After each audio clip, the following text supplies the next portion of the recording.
phone holder for my car. I figured it would be a good way for us to touch base and just, have some little chats about the content that you guys would prefer and how we can expand from where we are now. You guys all know that I'm a hooper and I make and sell hula hoops. So wellness and health and wellness really are two things that are very important to me. I went to school for nutrition, so I did graduate in dietetics. I stayed in my family business. I never practiced in dietetics, but I do have a 4-year degree, and I also did an internship for a 1.5 years. So it was a long program. We learned a lot.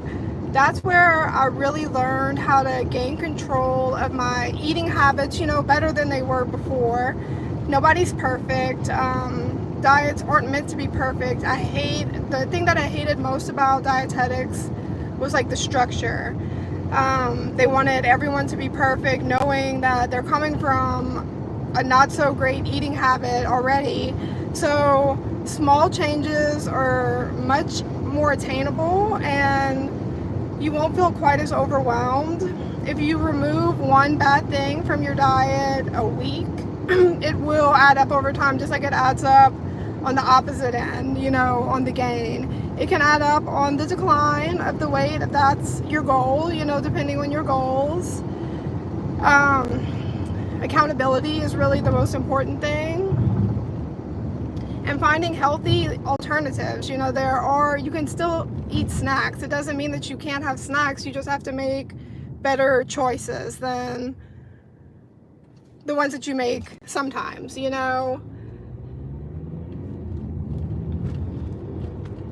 Every decision that you make about the food that you take in is going to affect you.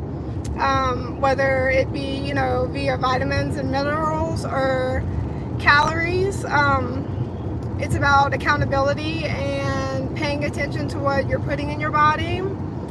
That's kind of where I wanted to take this video, is that I'm thinking about expanding the content that I'm putting out, not just putting out stuff about pooping, but just about general health and wellness and how to make yourself feel better and to make better decisions to take care of your body, because you only get one. So you want to take care of it. You don't want to ignore small signs. You want to pay attention. And hey everybody, what's up? So we're just having a little talk about health and wellness and how important it is to take accountability for your decisions that you make, whether it's in regards to working out or to eating. Every bad habit that you can break is a win, and you just have to take it in stride. Small steps are the best way, in my opinion, to get things under control. Recently we've switched to, there's a new little store in our town, and they prepackaged meals. So you have a prepackaged meal every night. You literally, it's never frozen, so the food still tastes delicious. There's always 2 portions of veggies, and then you pop it in the microwave and you're done. There are solutions to, depending on your lifestyle. If you're single, you can always meal prep. Meal prepping, if you don't like to cook, can be a headache.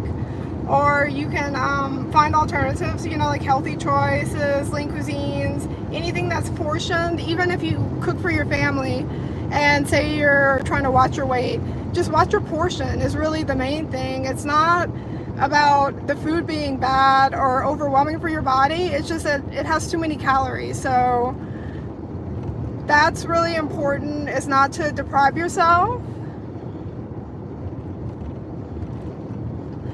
Okay, so I'm gonna be honest with you guys. I'm reading the comment about the large fully loaded pizza. It was my birthday this week, and my mom sent me home with cupcakes, and we did eat every single one last night. So like I said, I'm not perfect. It was my birthday, so that was my exception. But so as for the rest of the week, it's about making a good decision to compensate for the cupcakes. Don't ever be like, oh, I had a bad day, let me have another one, because that's when the math starts mathing and the pounds start packing on. So like I said, little changes, just being aware. Like, so you had a pizza last night, so maybe get grilled chicken and veggies, you know, something like that. You like cupcakes? Yeah, well, I obviously do too. They were delicious. And so you don't feel deprived. You know, everyone's entitled to have a cupcake. Everyone's entitled to have a piece of pizza.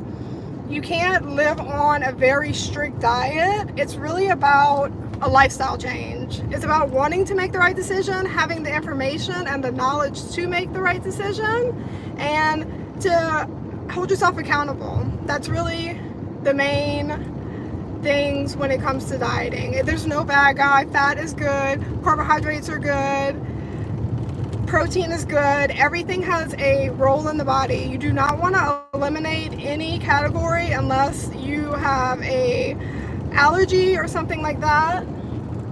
Otherwise, you do not want to eliminate any of the macronutrients. Will be carbohydrates, protein, fiber, and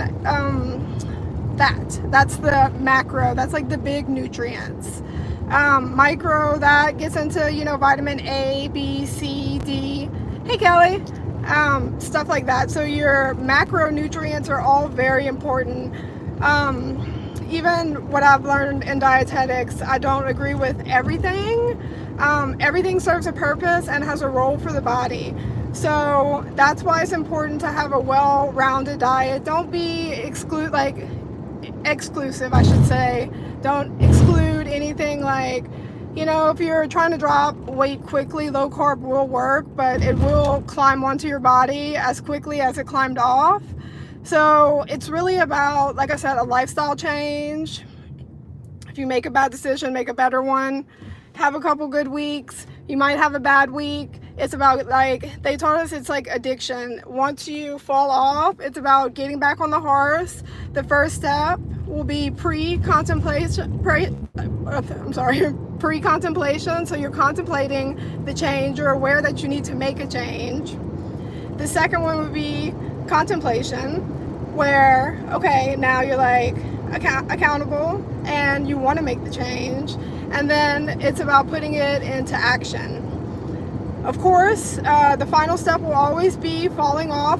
No one's perfect. We're human. That's normal. But it's about hopping back to number one, pre-contemplation, taking accountability. I did something that I shouldn't have, and now I need to correct it. So that's just my little tidbit on that.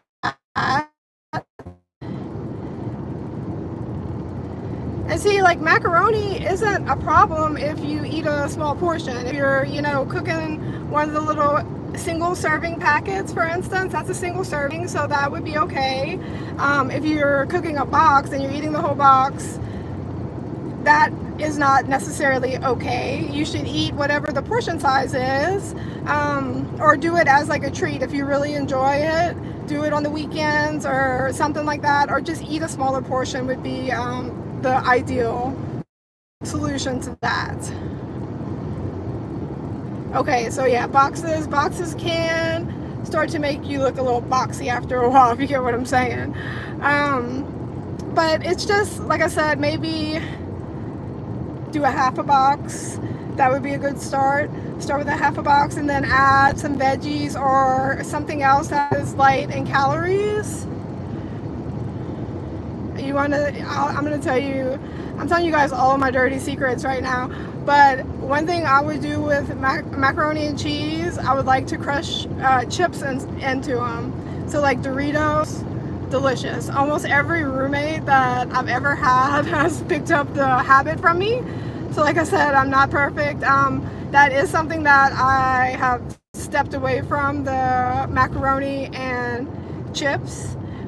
But I do miss it, and if I want it, I can eat it, you know, but just not every day. And yes, processed food, you know, that's a huge problem in society. Unfortunately, it's almost unavoidable unless you're really, really diligent. about it. So I kind of just try to do the best that I can in that department. I try to keep, even like, not even just food, processed food. My teacher in dietetics, and this is like the line, she said, if your food is not alive, it won't help you live. So if your food doesn't go bad, if it doesn't die, then it's just really empty calories. A lot of times I'll supplement, vitamins and minerals into it, but it really is just empty calories. And then if you're only eating processed food, that can make you start to feel really bad over time.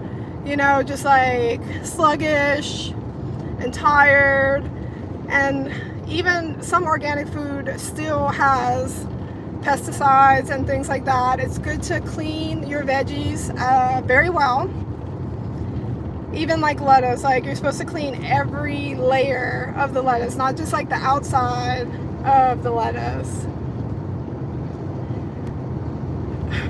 Well, like I said, it's about small steps. So you're at the first step, which is pre-contemplation. So you know that you have a problem, and now the next step will be to try to put a solution in place to your problem. And like I said, you will naturally, everybody will go up and down, fall off. Your weight will fluctuate. Don't live and die by the scale, because fluids, sometimes you'll hold on to fluid and stuff like that. So don't live or die by the scale. Just really, you want your diet to be where you don't have to get on the scale, because you know that you're treating your body good, and you'll feel good and you'll notice the changes. But weighing yourself too much can be toxic. It can. I have a very small window for my weight, so if I eat something with a lot of sodium and then I'm holding that water, I'll look like I'm the heaviest that I've ever been. But it's just, I have to get rid of that water weight real quick. So it's just something to think about.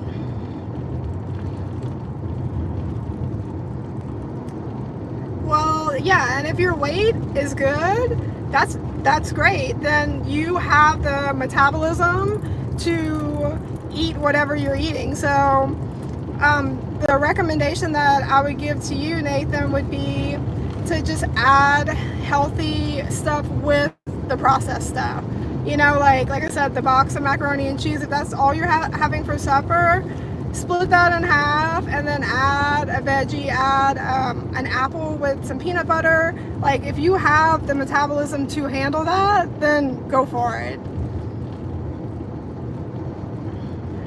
I am 5 foot tall, so I don't have very much room for the weight to spread. So I do have to keep myself on a pretty tight scale, 10-pound scale about, and my body will fluctuate a good bit with that. But like I said, it's really just about taking accountability. If you can afford the calories, eat them. 6 eggs with 4 toasts. Oh man, I wish I could do that. And eggs that's a good alternative to your macaroni. Maybe make like an egg sandwich with the macaroni, something like that, or egg tortilla. Eggs in a frame. Has anyone ever heard of eggs in a frame? You get a piece of bread, you get a cup that is smaller in circle, and you make a hole with the top of the cup in the bread, and then once you get your skillet hot, you throw the bread with the hole in it, and then pour an egg in the center of the bread. It's delicious. You could top it with powdered sugar. I don't really like syrup, so I'll use caramel. Like I said, I'm telling you guys all my dirty secrets. Like I said, no one's perfect, but I do always take that into account, especially because of the caramel. Just having a little bit of caramel on your coffee every day can totally ruin your weight loss journey if you're trying to lose weight and you have a very small scale. If you go and ask AI. You can get on Chat GBT or on Gronk, and you can ask them what your TEE is, your total energy expenditure. So Nathan, you'll have a higher total energy expenditure than myself. Without my activity factor, I'm supposed to eat around 1,200 calories a day, and with my activity factor, it's around 1,600 calories a day. So all of my meals have to be 500-ish or below for me to just maintain, and that's not even including snacks. So I usually eat well for lunch. I'm working, so I'm distracted. I'll have a light lunch, and even though I'm still hungry, I'll carry on with my day. A general rule of thumb is that you're supposed to eat on a scale of 1 to 10. You're supposed to eat to a 7. So that is a good rule of thumb, because if you overeat, if you eat to a 10, you're uncomfortable, and you're uncomfortable anyway. So you may as well be uncomfortable on the hungry side and be doing something positive for your body if that's your goal, to lose weight. Or if it's your goal to gain weight, then you just do the opposite. You're going to want to eat more than you're burning. But AI can tell you exactly, based off of your height, your weight, your sex, a couple of other things, and then activity factor. It can tell you exactly how many calories you're burning a day, and that's a good place to start, so you can know you have like the information that you need to know, and then you can kind of calorie count until you see what's working and what's not working, and exclude the stuff that is too high calorie for your intake.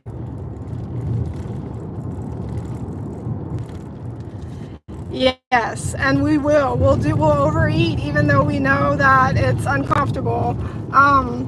I guess that's just human nature, you know, gluttony to a certain extent. Like the cupcakes last night, it was 10 cupcakes, and it was me and my husband, so it wasn't just me, but there was 10, and then there was 9, and there was 8, and then all of a sudden there's 4. So we're like, okay, well, let's just finish them off. So I totally understand that, and that's just human nature. So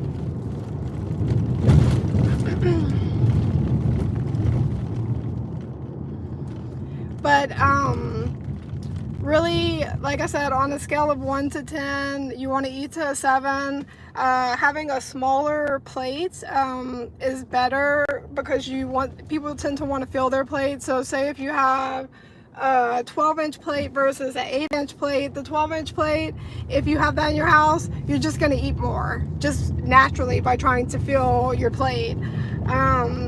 They had done like a My Plate instead of the food pyramid, which I don't agree with either, to be honest with you. The food pyramid, if I would have eaten all of the vegetable and fruit recommendations that they give me for a day, I would gain weight significantly, because it's just too much for my smaller stature.